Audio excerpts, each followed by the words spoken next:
And it was said that nuclear deterrence exists because France will never accept a battle taking place in Europe. There is a battle in Europe. It's in Ukraine because the Russians invaded their neighbors.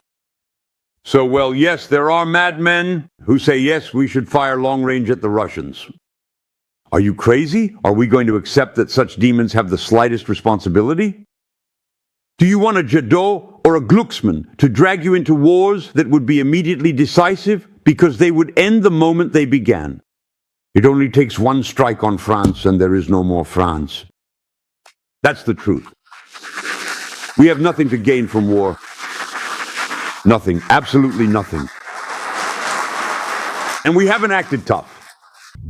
I was coming from the Maghreb, where the national liberation struggles had put an end to colonialism. I do not identify with colonialism.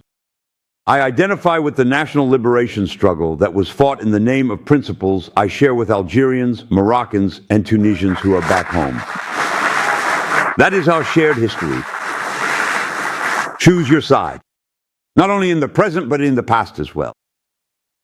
In the past, we were not enemies, and we never have been. It was the powerful enemies among themselves who pushed the people into battle.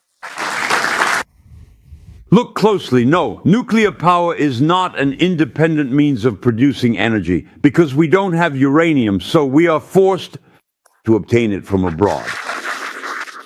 Secondly, if nuclear power does not pose an immediate danger because it is well managed and well maintained, then, allow me to say, it is truly extraordinary to see people saying both that they are preparing for war and that they are preparing to put nuclear power everywhere, because nuclear power is a target.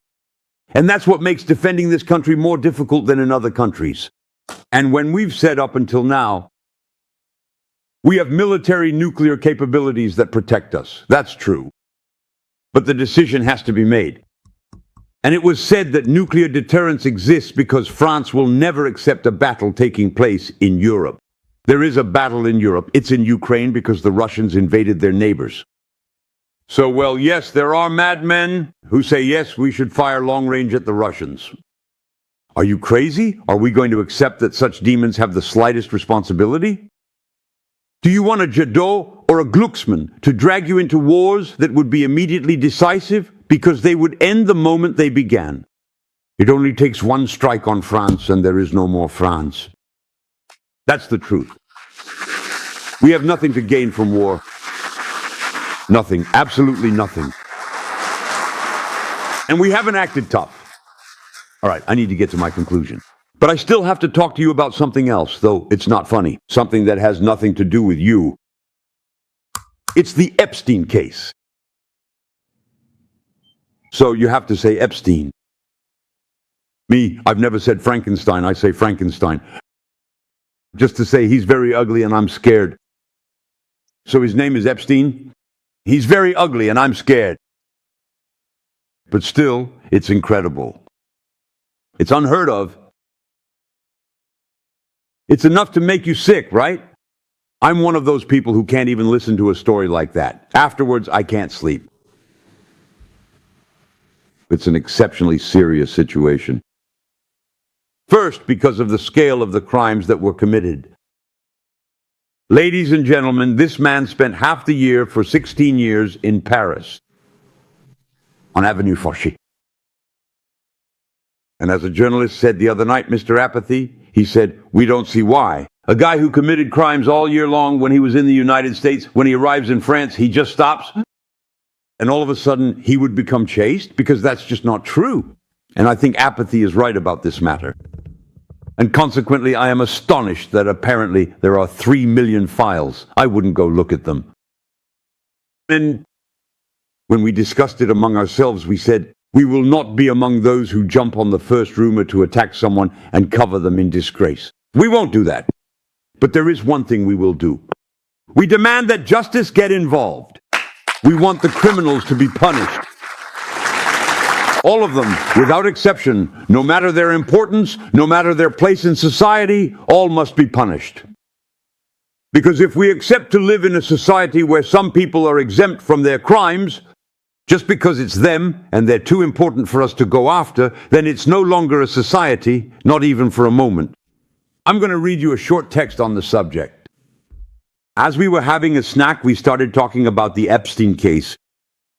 He and I, let's say, like many of you, have enough intuition to say that this story is extremely serious, that it will cause deep disasters, even, and perhaps especially among those who remain silent, who watch and say, what kind of world is this? What kind of people are these? It will eat away from within what little trust remains in this country. And that is extremely hazardous and deeply concerning for every single one of us, because it can ignite widespread surges of racism, and it can fuel waves of irrational, reckless, and highly irresponsible behaviors. It is truly very dangerous for our society.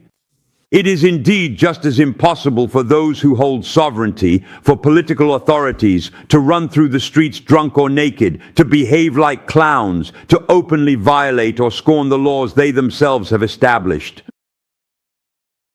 That's what we're talking about in the Epstein case. There. And with that, to preserve their majesty, it is impossible to be and not to be at the same time. You cannot be both a thug, a criminal, and at the same time the opposite, someone who gives orders to others and makes laws. Tomorrow, there will be a support group for Ukraine with everyone present here in Munich. And I think that now, above all, we need to work on what we want to ask for. And ask, what do we want? We want security guarantees for Ukraine, but we also want things for Europeans. Ukraine is defending its territory, and so it is negotiating on territorial issues. The Europeans, all the members of the coalition of volunteers are providing security guarantees. This is what we worked on and decided in January, which was an important step. But we as Europeans also have things to discuss. That's why we need to be at the table to discuss issues of prosperity, the future of our Europe, and the security architecture. So now we need to prepare this as Europeans so that at the right moment we are ready for discussions with the Russians. Thank you very much. I have to run. Are you going to invite the Russians? No, I don't think so, unless the war were over, but I don't feel that's what's going to happen. So it's not on the agenda.